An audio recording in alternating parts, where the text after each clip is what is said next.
सास का घूंघट पार्ट 4। अब तक हमने देखा कि देविका के ससुराल के आदमी औरतों को घर के अंदर नहीं आने दे रहे हैं। देविका उन्हें पुलिस में जाने की धमकी देती है, जिससे पूरे गांव में अफरा तफरी मच जाती है। तभी गांव का एक आदमी सरपंच को बुलाकर ले आता है। सरपंच उनके घर के बाहर का नज़ारा देखकर कहते हैं, जोगिंदर जी, ये आपके घर की औरतों ने कैसा हंगामा मचा रखा है। आपका घर तो संस्कारों की मिसाल था, लेकिन ये मैं क्या देख रहा हूँ, आपके घर की किसी औरत ने घूंघट नहीं कर रखा। सरपंच जी, हमारे घर की औरतों को इस देविका ने बहकाया है। हमने पहले ही इन सबको चेतावनी दी थी कि अगर ये घर से बाहर गई तो हम इन्हें घर में नहीं आने देंगे। अब ये देविका हमें धमकी दे रही है कि पुलिस को बुलाएगी। क्या पुलिस? इस गांव का बरसों पुराना इतिहास रहा है। इस गांव में कभी पुलिस नहीं आई। गांव के सभी फैसले हमने मिलजुल कर किए हैं। जोगिंदर, तुम्हारे घर का फैसला पंचायत करेगी। सरपंच जी, आपने ठीक कहा। पंचायत दोनों तरफ की बातें सुने और जो भी फैसला पंचायत करेगी वो हमें मंजूर होगा। तो ठीक है, आज दोपहर को सभी गांव की चौपाल पर इकट्ठा होंगे और वहीं तुम्हारे घर का फैसला होगा। सरपंच वहां से चला जाता है। घर के आदमी घर के अंदर जाकर दरवाजा बंद कर लेते हैं और घर की औरतें वहीं घर के बाहर पेड़ के नीचे बैठ जाती हैं। तभी विमला कहती है, देविका बहू, तुम्हें भूख लगी होगी ना? नहीं माँ जी, मुझे भूख नहीं लगी, मैं ठीक हूँ। बहू, तेरा बच्चा छोटा है अभी, तुझे भूखा नहीं रहना चाहिए। वीना, सुजाता, जाओ पास में जो पंडित जी का बाग है ना, वहाँ से कुछ फल तोड़ लाओ। वीना और सुजाता पास के बगीचे से खूब सारे फल तोड़ कर ले आती हैं। सभी औरतें फल खाती हैं। तभी देविका कहती है, आप सब घर से बाहर निकली, घूंघट उतार दिया तो इन मर्दों की इज्जत चली गई, लेकिन हम सब घर के बाहर भूखे प्यासे बैठे हैं। इस बात पर इन अहंकारी मर्दों को शर्म क्यों नहीं आ रही? हाँ देविका, तुम ठीक कह रही हो। अगर हम मर भी जाए ना, तब भी इन मर्दों के लिए इनके बनाए गए नियम कानून ही अहम रहेंगे, हम नहीं। सुजाता भाभी, मुझे तो सबसे ज़्यादा सचिन पर गुस्सा आ रहा है। उसने मुझसे लव मैरिज की थी, क्या क्या वादे किए थे कि मेरा साथ कभी नहीं छोड़ेगा, और आज उसने मेरा साथ छोड़ दिया। अपने बच्चे को एक बार भी नहीं देखा उसने। देविका, वो शुरू से ही ना डरपोक रहा है, लेकिन इन सारी बातों को छोड़ो। मुझे तो इस बात की चिंता हो रही है कि पंचायत में न जाने क्या फैसला होगा। पता नहीं वो इंसाफ करेंगे भी या नहीं। वीना दीदी, आपको अभी भी पंचायत से इंसाफ मिलने की उम्मीद है? अगर इस गांव की पंचायत में सच में इंसाफ करने की भावना होती तो सरपंच जी अभी हमें घर के अंदर जाने देते। देखा नहीं कितना जहर उगल कर गए हैं हमारे खिलाफ। तो बहू, अब हम क्या करेंगे? पंचायत तो हमारे खिलाफ ही फैसला सुनाएगी। पहले तो हम अपनी सारी बातें रखेंगे। अगर ये लोग नहीं माने तो आपको वही करना होगा जो मैं कहूँगी। लेकिन एक बात आप याद रखना, किसी भी सूरत में हम झुकेंगे नहीं, क्योंकि हम सही हैं। देविका सभी औरतों को समझा रही थी। तभी वहाँ एक गांव वाला आता है। आप सभी को पंचायत में बुलाया है। उस गांव वाले की बात सुनकर सभी औरतें पंचायत में पहुँचती हैं। वो देखती हैं कि उस पंचायत में सारा गांव इकट्ठा हो गया है। बहुत सारी औरतें लंबे लंबे घूंघट करके वहाँ आई हुई हैं। तभी पंचायत की कार्यवाही शुरू की गई और घर के आदमियों से पूछा गया कि वो घर की औरतों को घर में क्यों नहीं रखना चाहते।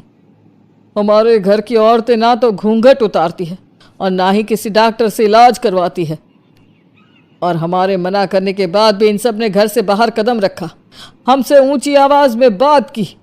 हमने इन सबको चेतावनी भी दी, लेकिन इन्होंने हमारी बात नहीं सुनी। अब ये सभी औरतें हमारे घर में नहीं रह सकती। अब औरतें अपना पक्ष रखें। ये कानून की किस किताब में लिखा है कि औरतों को घूंघट करना चाहिए? और अगर मेरे ससुराल की औरतें मुझे डॉक्टर के पास ना लेकर जाती तो ना मेरा बच्चा जिंदा बचता और ना ही मैं। लेकिन दाई अम्मा से हम इलाज करवा रहे थे ना। दाई अम्मा को कुछ समझ में नहीं आ रहा था। देविका का इलाज दाई अम्मा के बस की बात नहीं थी। काफ़ी देर तक दोनों पक्षों में बहस चलती रही। दोनों एक दूसरे पर आरोप प्रत्यारोप लगाते रहे, लेकिन दोनों पक्षों की बात सुनने के बाद पंचायत ने जो फैसला लिया उसके लिए तो देविका पहले से ही तैयार थी। दोनों पक्षों की बात सुनने के बाद पंचायत ने यह फैसला किया है कि सारी गलती महिलाओं की है। अगर वो अपने अपने पतियों से माफ़ी मांग लेती है और वादा करती है कि भविष्य में कभी ऐसी गलती नहीं दोहराएंगी, तो वो घर के अंदर प्रवेश कर सकती हैं। हमें पंचायत का फैसला मंजूर नहीं है। हमने कोई गलती नहीं की जो हम माफ़ी मांगे। और किस बात का वादा करें हम? हमने देविका की जान बचाई है, तो आप हमसे भविष्य में किसी की जान ना बचाने का वादा ले रहे हैं क्या? अगर तुम्हें पंचायत का फैसला मंजूर नहीं है तो तुम सबको घर में नहीं, पुरानी हवेली में रहना होगा, जो अब खंडहर बन चुकी है।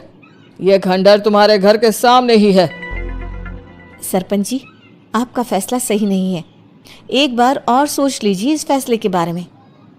ओ शहर की छोरी, 4 किताबें क्या पढ़ ली, हमें सही गलत का पाठ पढ़ाएगी?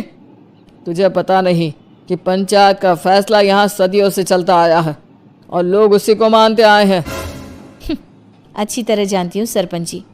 अगर मैं चाहूँ तो आपके इस फैसले को कोर्ट की चौखट तक ले जा सकती हूँ। पुलिस को बुलाकर अभी घर के अंदर जा सकती हूँ। पंचायत और घर के आदमियों की शिकायत पुलिस में कर सकती हूँ और अपने बच्चे को उसका हक दिलवा सकती हूँ। लेकिन नहीं, मैं ऐसा नहीं करूँगी। मैं उसी खंडहर में रहूँगी और इस गांव के आदमियों को दिखा दूंगी कि औरत खंडहर को भी महल बना सकती है, और वो भी बिना किसी आदमी की मदद के। सारे गांव की औरतें देविका की बातें सुनकर हैरान हो जाती है।